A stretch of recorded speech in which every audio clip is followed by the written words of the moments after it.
شبا هر جا میرفتم اونجا بودی، آخر شبا همیشه تنها بودی. میگفتی که دل تو خیلی تنگه، بخون آخه صدات خیلی قشنگه. وقتی که از پله ها پایین پریدم، دیدم صاف زل زدی تو توی چشما، دلم آروم شد و یهو خندیدی، یا گفتی که عجب برقی داره چشمات، میگفتی که دل تو خیلی تنگه، بخون آخه صدات خیلی قشنگه. ولی من با تو، من خودمو بهتر شناختم، فهمیدم چرا قبلا زود میباختم.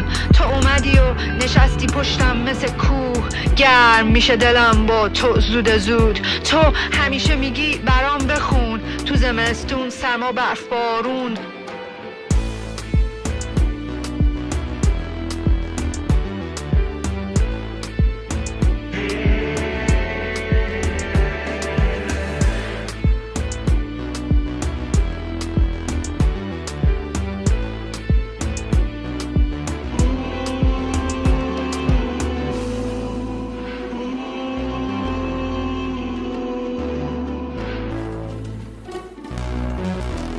میری دور میشی از همه باورات، همه دلخوشیات، حتی رفقات.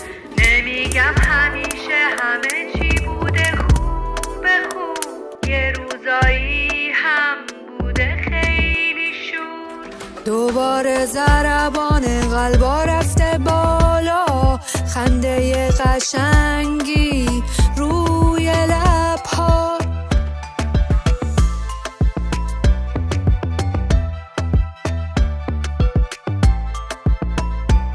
تو همیشه میگی برام بخون، تو زمستون سرما برف بارون.